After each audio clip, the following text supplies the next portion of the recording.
Alan Watts, the British philosopher known for interpreting and popularizing Eastern philosophy for Western audiences, often emphasized the importance of going with the flow of life rather than forcing situations to happen. In his teachings, Watts invites us to reconsider the way we approach life's challenges, advocating for a mindset that aligns with the natural order of things. Forcing outcomes, whether in personal relationships, career ambitions, or even self-improvement, often leads to frustration and resistance. Watts believed that this resistance is not just futile but also counterproductive. By trying to force things to happen according to our will, we create unnecessary stress and anxiety, distancing ourselves from the natural flow of life. The principle of not forcing anything is rooted in Taoist philosophy, particularly the concept of Wu Wei, which means non-doing or effortless action. Wu Wei is not about being passive or inactive, but about aligning oneself with the natural flow of the universe, acting in harmony with it rather than against it. When we let go and stop forcing, we often find that things fall into place more easily than when we try to control every outcome. Watts used many analogies to explain this idea, often comparing life to water. Water, he pointed out, is powerful precisely because it flows around obstacles rather than trying to force its way through them. Over time, it can carve through rock not by brute strength but by persistence and adaptability. Similarly, when we stop trying to force things, we allow life to unfold in its own time, and we can move with it rather than against it. The concept of non-resistance is central to Watts' teachings. Non-resistance doesn't mean surrendering or giving up. Rather, it means accepting things as they are and working with them rather than against them. This approach requires a deep trust in the process of life, believing that things will unfold as they should without the need for us to constantly intervene. Watts suggested that much of our suffering comes from our resistance to what is. We often cling to our expectations and desires, and when reality doesn't match up, we feel frustrated or disappointed. By practicing non-resistance, we can free ourselves from this cycle of suffering. Instead of trying to change the world to fit our expectations, we change our expectations to fit the world. This does not mean that we should be passive or indifferent to the challenges we face. Instead, it means approaching these challenges with a sense of openness and curiosity, rather than trying to force a specific outcome.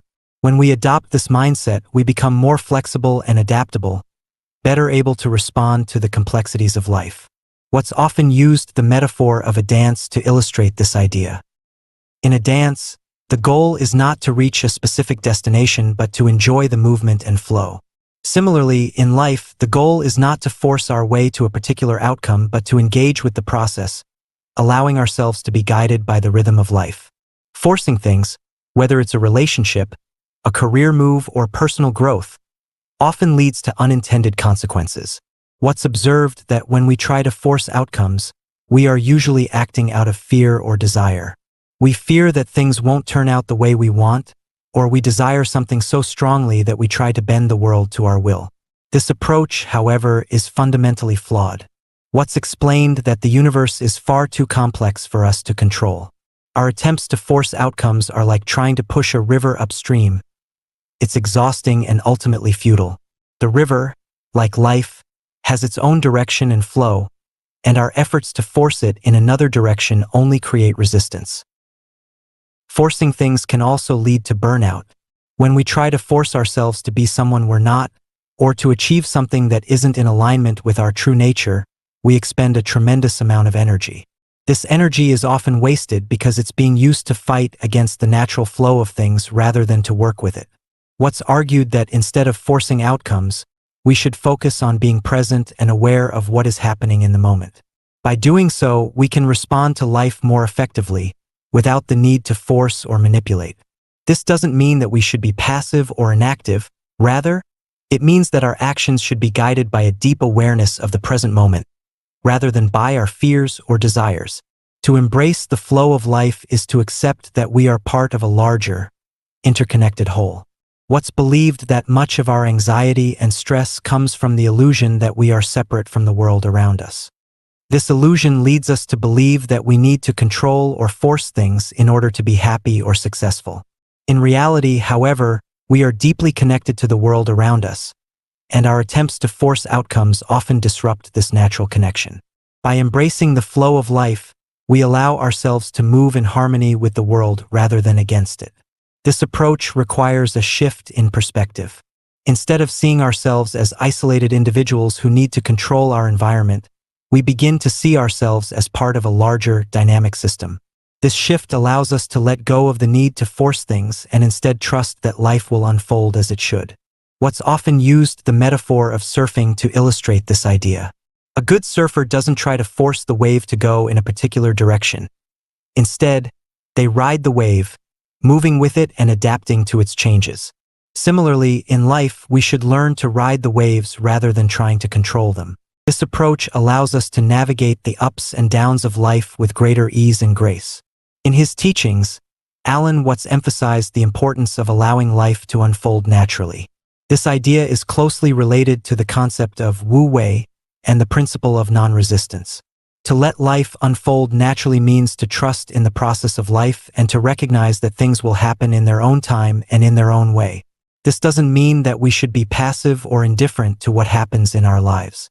Rather, it means that we should be open and receptive to the flow of life, responding to it with awareness and presence rather than trying to force a particular outcome. Watts believed that when we let go of the need to control or force things, we open ourselves up to new possibilities and opportunities. By allowing life to unfold naturally, we create space for creativity and spontaneity, and we become more attuned to the rhythms of the world around us.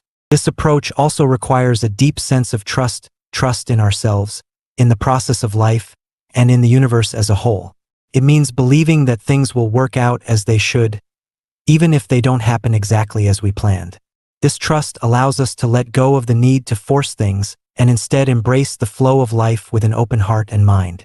In conclusion, Alan Watts' philosophy of don't force anything is a powerful reminder to let go of the need for control and to trust in the natural flow of life.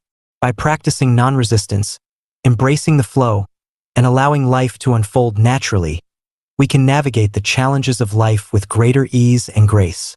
This approach not only reduces stress and anxiety but also opens us up to new possibilities and opportunities, allowing us to live more fully and authentically.